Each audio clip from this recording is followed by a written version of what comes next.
Hello नमस्कार दोस्तों, स्वागत है आप सबका एक और न्यू वीडियो में। तो कैसे हैं आप लोग? आई होप अच्छे होंगे, शानदार होंगे, जानदार होंगे, ज़बरदस्त होंगे। तो दोस्तों आज आपको पढ़ाने वाले रीजनिंग, जिसमें ये बहुत ही इंपॉर्टेंट चैप्टर है सीटिंग अरेंजमेंट का, क्योंकि इससे आरआरबी के एग्जाम में बहुत ही ज़्यादा क्वेश्चन पूछे जाते हैं, चाहे वो ग्रुप डी का हो, एनटीपीसी का हो या फिर किसी भी टेक्नीशियन का हो, जेई का। सब में इससे 5-6 क्वेश्चन जरूर जरूर पूछे जाते हैं।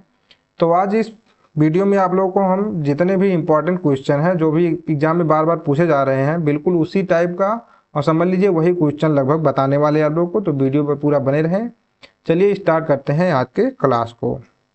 तो दोस्तों आज का हमारा पहला सवाल है, पुणे सीतापुर से बड़ा है, सीतापुर चित्तौड़ से बड़ा है, रायगढ़ इतना बड़ा नहीं है जितना सीतापुर है परंतु झांसी से बड़ा है, चित्तौड़ इतना बड़ा नहीं है जितना झांसी है, तो सबसे छोटा कौन सा होगा? तो देखिए ऐसे सवाल को करने के लिए हमें सबसे पहले करना क्या होता है, सबसे पहले तो हम यहाँ लिख लेंगे। जैसे देखिए अब इसे हमसे पूछा सबसे छोटा कौन सा है, तो सब पहले तो हम ये लिखेंगे, इसे पूरे को हम लिख लेंगे पी। फिर इसके बाद देखिए सीतापुर लिखा है तो यस लिख लेंगे, चित्तौड़ है तो हम इसको सी से डिनोट कर देंगे, रायगढ़ है तो हम इसको आर लिख लेंगे, इसके बाद झांसी है तो इसको हम जे से डिनोट कर देंगे। फिर मतलब 5 जिला, लगभग हमको 5 स्टेट 5 जिला जो भी हो उसको मान लीजिए, ठीक। अब हमारा काम क्या है, हम देखिए हमसे सबसे छोटा पूछा है तो हम बड़े वाले को काटते चलेंगे, ठीक है। जैसे अभी समझिए इसको, देखिए पुणे सीतापुर से बड़ा है, मतलब पुणे बड़ा है तो हमने इसको कट कर दिया। फिर सीतापुर चित्तौड़ से बड़ा है तो सीतापुर भी मतलब बड़ा है तो इसको भी हमने कट कर दिया। इसके बाद रायगढ़ इतना बड़ा नहीं है जितना सीतापुर है, ठीक, परंतु झांसी से बड़ा है, इसका मतलब रायगढ़ भी क्या है, झांसी से बड़ा है, तो हमने रायगढ़ भी कट कर दिया है। इसके बाद फिर दिया चित्तौड़ इतना बड़ा नहीं है जितना झांसी है, मतलब झांसी जो है चित्तौड़ से बड़ा है तो हमने झांसी को भी कट कर दिया है। अब हमें ये पता करना सबसे छोटा कौन सा है, तो मेरे भाई देखिए सबसे छोटा यहाँ पे कौन सा बच गया है, चित्तौड़। तो यहाँ पे हमारा आंसर यही हो जाएगा। और इस ट्रिक से आप किसी भी क्वेश्चन को, चाहे उसमें बड़ा पूछा गया हो या फिर छोटा पूछा गया हो, बहुत ही इजीली सॉल्व कर सकते हैं। एग्जाम में बिल्कुल भी टाइम नहीं लगेगा आपको, ठीक। अभी एक और क्वेश्चन आपको बताएंगे जो इसमें पूछा गया, इसमें सबसे बड़ा कौन है वो भी देख लीजिए हल करके। और आप जिस भी तरीके से लगाते हो देखिए वो तरीका आसान है या फिर ये तरीका, ठीक। तो यहाँ पे देखिए हमारा आंसर क्या आ गया, चित्तौड़, ऑप्शन नंबर डी सही, ठीक है। तो चलते हैं अपने नेक्स्ट क्वेश्चन पर। तो दोस्तों हमारा अगला सवाल, 39 की कक्षा में राम श्याम से आगे 7वें रैंक पर है, यदि श्याम का रैंक अंतिम से 17वां हो तो बताएं कि राम का रैंक प्रारंभ से कितना है। तो मेरे भाई ध्यान से देखिए क्वेश्चन को। सबसे पहले तो हमें दिया है कि 39 की एक कक्षा है, मान लीजिए 39 बच्चों की ये क्या है, एक कक्षा दिया है। और सबसे पहले तो हमें दिया है कक्षा में राम श्याम से 7 रैंक आगे है, आगे 7वें रैंक पे है। यदि श्याम का रैंक 17वां हो तो सबसे पहले हम श्याम का ही रैंक देखेंगे, क्योंकि राम का जो रैंक है वो श्याम से उससे ऊपर 7वें है, ठीक है। तो यहाँ पे दिया है क्या कि श्याम का रैंक 17वां है, तो हम यहाँ पे श्याम का रैंक क्या लिख लेंगे, 17वां। सॉरी यहाँ पे आर लिख दिए हैं, इसको कट करते हैं, ठीक। तो देखिए यहाँ पे क्या दिया है, 17वां रैंक है ये इसका, ठीक है। अब हमसे पहला वाला देखिए लाइन, राम श्याम से आगे 7वें रैंक पर है, मतलब ये इससे आगे है, मतलब अगर हम नीचे से देखेंगे तो इसे और आगे 7वें रैंक पर है। मतलब कुल मिला जुला के अगर 7 और रैंक जोड़ देंगे तो नीचे से ये कितना रैंक इसका हो जाएगा राम का, तो आप कहेंगे 24वां रैंक हो जाएगा, क्योंकि ये 17वें पर है, इससे और आगे 7 रैंक है उसका, तो कितना रैंक हो जाएगा नीचे से इसका 24वां। तो मेरे भाई अब हमको अगर ऊपर से इसका रैंक निकालना है तो टोटल 39 लोग हैं, तो हम क्या करेंगे, 39 में से 24 को घटाएंगे, तो 9 में से गए 4 गए 5 और 3 में से 2 गए 1, और इसमें एक और ऐड कर देंगे तो कितना आ जाएगा 16, क्योंकि जब पहले 39 में से हम 24 को घटाएंगे तो हमको ये पता चल चुका है कि इसके ऊपर कितना लोग हैं, और इसका एक जो और रैंक है इसको भी हम जोड़ के बताएंगे कि हाँ ये इतने नंबर पे है। इसके पहले कितने लोग हैं, 15 लोग, लेकिन इसका रैंक कितना हो जाएगा ऊपर से, 16वां। तो यहाँ पे देखिए हमारा आंसर क्या हो जाएगा, ऑप्शन नंबर डी 16वां, ठीक है। तो इस तरीके से आपको ऐसे सवाल को करना है, ठीक। तो चलते हैं नेक्स्ट क्वेश्चन पर।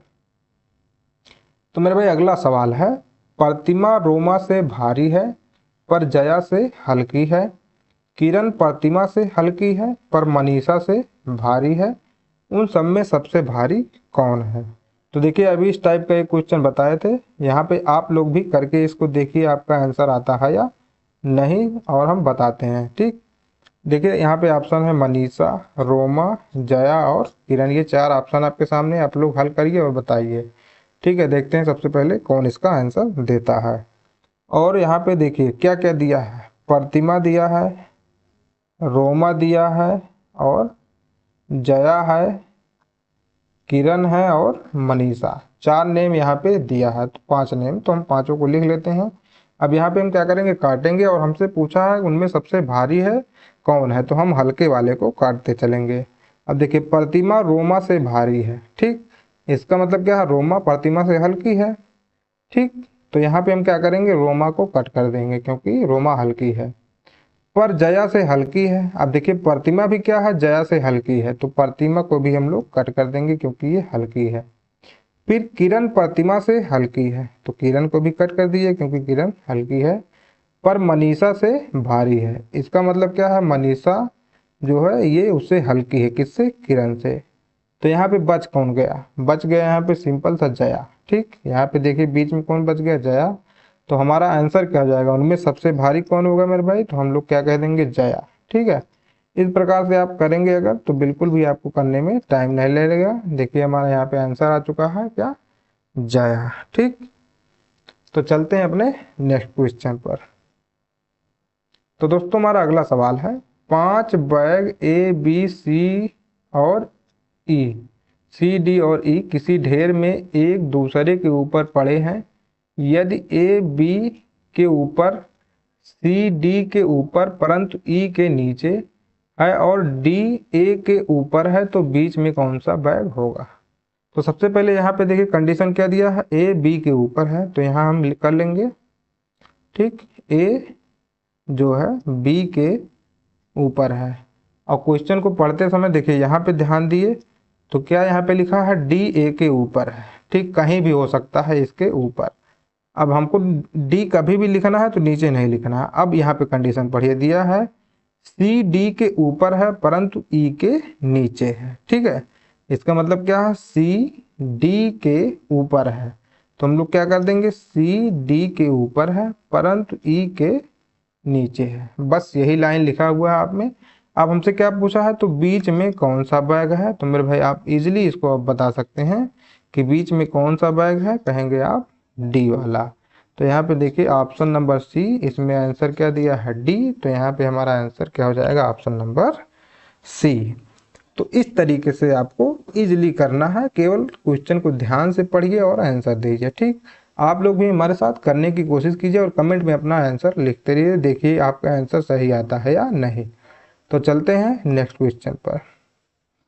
तो दोस्तों अगला सवाल है, यदि मैं पंक्ति में दोनों किनारों से छठा हूँ तो पंक्ति में कितने व्यक्ति है। तो बिल्कुल इजी सवाल है, आप लोग भी करिए इसको साथ में फटाफट और आंसर दीजिए, देखिए आपका आंसर आता है या नहीं आता है। तो देखिए यहाँ पे क्या दिया है कि यदि मैं पंक्ति में दोनों किनारे से छठा हूँ, मतलब अगर हम लोग लेफ्ट से जाएंगे तो भी छठवां यहाँ मैं खड़ा हूँ, छठे स्थान पर, और अगर राइट से इधर आएंगे तब भी छठे स्थान पर। ठीक, तो इसका मतलब क्या हुआ, इधर भी 5 लोग खड़े हैं, इधर भी 5 लोग, तभी तो छठा स्थान ये वाला है। तो पंक्ति में कितने व्यक्ति हैं मेरे भाई, अब आप लोग इजीली बता सकते हैं, 5 लोग इधर, 5 5 10, एक मैं जो बीच में खड़ा हूँ, मतलब एक 11 हो गया। तो यहाँ पे क्या हो जाएगा आंसर, ऑप्शन नंबर डी 11। तो ऐसे ही करके आपको एग्जाम में भी आंसर देना है। आप लोग बताइए किसका किसका आंसर सही आया है। तो चलते हैं अपने नेक्स्ट क्वेश्चन पर। यदि शब्द प्रौढ़, युवा, किशोर, बाल्यावस्था तथा शैशव को उनके प्राकृतिक आरोही क्रम में व्यवस्थित किया जाए तो चौथे स्थान पर कौन सा शब्द आएगा।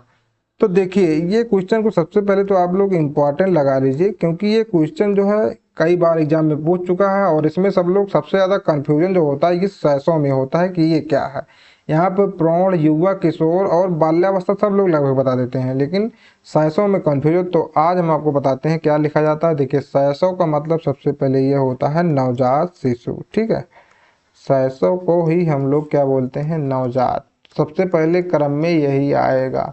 इसके बाद अब आप लोग भी लगा सकते हैं, शैशव के बाद क्या आएगा, बाल्यावस्था। ठीक है, शैशव के बाद क्या आता है, बाल्यावस्था। इसके बाद क्या आता है, किशोर अवस्था। ठीक, इसके बाद क्या आता है, किशोर। किशोर के बाद क्या होगा, युवा। और युवा के बाद क्या आएगा मेरे भाई, प्रौढ़।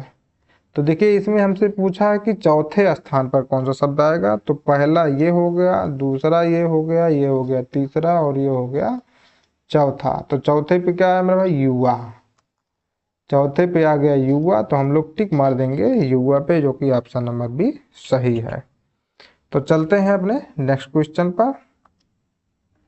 तो दोस्तों, हमारा अगला सवाल, अंग्रेजी वर्णमाला के विपरीत क्रम में आपके दाएं से सातवें अक्षर की बाईं ओर 12वां अक्षर कौन सा होगा। तो सबसे पहले तो अंग्रेजी वर्णमाला का जब भी हम लोग विपरीत क्रम लिखेंगे, ठीक है, विपरीत क्रम में लिखेंगे, तो जैसे यहाँ पे क्या आएगा, जेड आएगा। ठीक, फिर यहाँ पे क्या आ जाएगा, Y, X, W, V, U, इस टाइप से आएगा।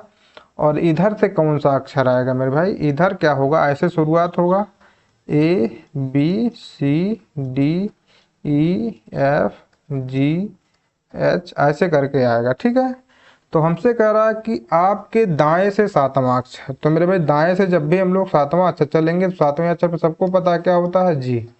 जी होता है सातवें अक्षर पे। ठीक है, अब कह रहा है सातवें अक्षर की बाईं ओर 12वां अक्षर। अब बाईं ओर, सातवें अक्षर के बाईं ओर देखेंगे तो इधर ही जाएंगे हम लोग। और 12वां अक्षर हमसे पूछ रहा है, तो 12 में क्या करेंगे, 12वां मतलब 12 और ये सातवां प्लस दोनों जोड़ देंगे, तो कितना हो जाएगा, 19। तो आप सबको पता है 19वां अक्षर कौन सा होता है, यस। तो यहाँ पे हमारा आंसर क्या हो जाएगा, sorry, option number D S हो जाएगा। ठीक, तो इस तरीके से आपको ऐसे इसे हल करना है। और अगर आप लोग को पता नहीं है कि कौन सा लेटर किस नंबर पे है, तो इस पे हम एक वीडियो बनाए हैं प्रॉपर, उसमें बताए हैं, एकदम ट्रिक बताए हैं कि आप किस मतलब लेटर को कैसे याद कर सकते हैं, वो भी इजीली। ज़्यादा से ज़्यादा हमको लगता है 3 या 4 मिनट की वीडियो होगी। और अगर आप लोग एक बार देख लेंगे और उसी पे प्रैक्टिस करेंगे, तो आप बिल्कुल कभी भी नहीं भूल सकते हैं कि कौन सा अक्षर किस लेटर पे है। ठीक, तो चलते हैं अपने नेक्स्ट क्वेश्चन पर।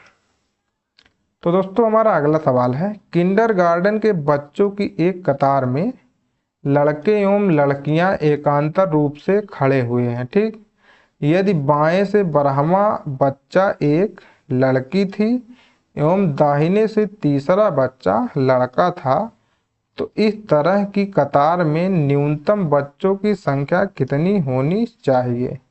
तो देखिए, बहुत ही बढ़िया क्वेश्चन है। तो हमसे कुल कहने का मतलब इसके ये है, ठीक है, कि बच्चों की एक कतार है जिसमें लड़के एवं लड़कियां एकांतर रूप में है। मतलब पहले अगर कोई लड़का है, तो फिर यहाँ पे एक का अंतर करके यहाँ पे लड़का है, तो बीच में क्या है, एक लड़की, और फिर इसका एक के अंतर करके लड़की है। इस तरह से boy girl boy girl boy girl boy, ऐसे करके लिखा हुआ है। तो अब हमसे कह रहा है कि यदि 12वें पे एक लड़की हो, तो मेरे भाई देखिए, 12वें पे लड़की हो तो जैसे पहला, दूसरा, तीसरा, चौथा, पांचवा, छठवां, सातवां, आठवां, 9वां, 10वां, 11वां, और 12वें पे क्या हम लोग कर देंगे, एक लड़की कर दिए। अब इसका नंबर कितना है, 12वां। ठीक है, अब देखिए कह रहा है कि यहाँ पे दाहिने से तीसरा बच्चा लड़का था, तो यहाँ से अगर हम देखेंगे तो दूसरा बच्चा लड़का आ रहा है, तो क्या करेंगे, एक बॉय अब गर्ल के बाद हमको एक और ऐड करना पड़ेगा। तब अब देखिए, पहला, दूसरा और तीसरा बच्चा एक लड़का आ रहा है, तो कुल मिला के अब देखिए कितना हो गई संख्या, यहाँ तक तो 12 है, इसके बाद एक और ऐड कर दिए हैं, कितना हो गया, 13। तो इस तरीके से हमारा आंसर कितना हो जाएगा, ऑप्शन नंबर ए 13। ठीक, तो इसी तरह के आपको ऐसे करना है।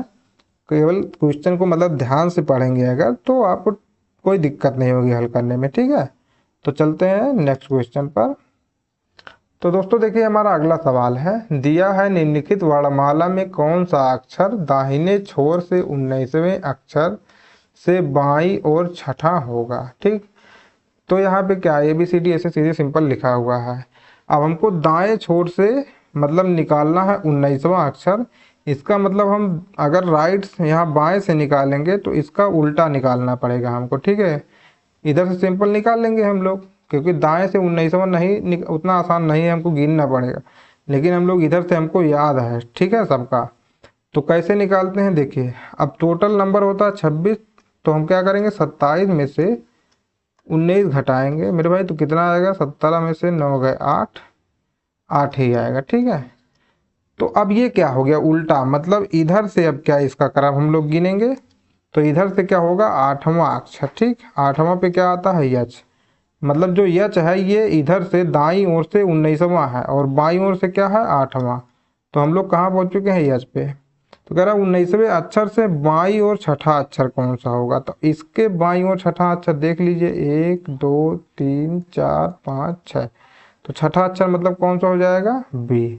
तो यहाँ पे देखिए कोई ऑप्शन में बी नहीं है, इसलिए हमारा आंसर क्या हो जाएगा ऑप्शन नंबर डी, इनमें से कोई नहीं। ठीक, तो कोई किसी भी लेटर का अगर आपको विपरीत क्रम निकालना हो तो बिल्कुल 27 में से उसको घटा लीजिए, आपका विपरीत आ जाएगा। जैसे हमें कह दिया जाए कि पी मतलब 16वां अक्षर का विपरीत कौन सा होगा, तो हम लोग 27 में से घटाएंगे 16, तो यहाँ बचेगा 1, यहाँ बचेगा 1, मतलब 11वां। तो 11वां आप देखेंगे कौन सा होता है के। ठीक है, तो ये पी का विपरीत क्रम वाला है। ठीक, तो इस तरीके से आप लोग निकाल सकते हैं। तो चलिए अपने नेक्स्ट क्वेश्चन पर चलते हैं। तो दोस्तों हमारा अगला सवाल है, एक गोल मेज के चारों ओर नियमित ढंग से रखी 6 कुर्सियां ABCDE और AF बैठे हुए हैं, लेकिन क्रमानुसार नहीं, मतलब यह इस क्रम में नहीं है। यह देखा जाता है कि D और F के बीच में A है, D के सामने C है, D और E समीपवर्ती कुर्सियों पर नहीं है। मतलब हमको ये कुल मिला के 3 कंडीशन दे रखा है, इसी के अनुसार हमको क्या करना पड़ेगा, बैठाना पड़ेगा। ठीक है, तो चलिए करते हैं। पहले हम लोग एक गोला बनाएंगे, क्योंकि गोल मेज है। अब इसमें 6 ठो चिन्ह बना लीजिए, 1 2 3 4 5 6 चिन्ह बना चुके हैं। तो सबसे पहले अब कंडीशन के साथ चलेंगे। ठीक, पहले दिया है D और F के बीच में A है, तो यहाँ पे आप लिख लीजिए D, यहाँ पे लिख लीजिए F और इसके बीच में क्या है A है। हमसे फिर कह रहा है कि D के सामने C है, तो D के सामने हम लोग क्या करेंगे C को बैठा देंगे। फिर कह रहा है D और E समीपवर्ती कुर्सियों पर नहीं है, तो मतलब E यहाँ नहीं हो सकता है, इसलिए क्या करेंगे हम इसको यहाँ पे बैठा सकते हैं बिल्कुल इजीली। अब यहाँ पे देखिए A B कहीं नहीं है, तो B को यहाँ पे बैठा दीजिए। अब सब कुछ पूरा हो चुका है।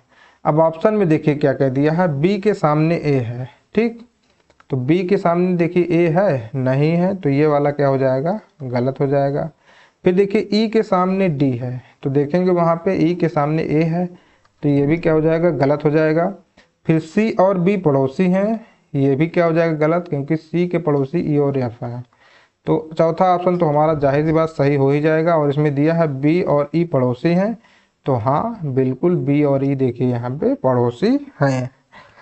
तो इसी तरीके से आपको सीटिंग अरेंजमेंट जो है करना पड़ेगा मेरे भाई। अभी इसका एक पार्ट और बनाएंगे, आप लोगों वाला वीडियो देख लेंगे तो बिल्कुल आपका ये क्लियर हो जाएगा और किसी भी एग्जाम में आप फंसेंगे नहीं। तो आज का क्लास यहीं ख़त्म होता है। तो कैसा लगा आज का क्लास आपको कमेंट करके ज़रूर बताएं, और अगर अच्छा लगा तो वीडियो को लाइक कीजिए, हमारे चैनल को सब्सक्राइब करिए। मिलेंगे कल फिर एक और न्यू वीडियो में, तब तक के लिए जय हिंद जय भारत।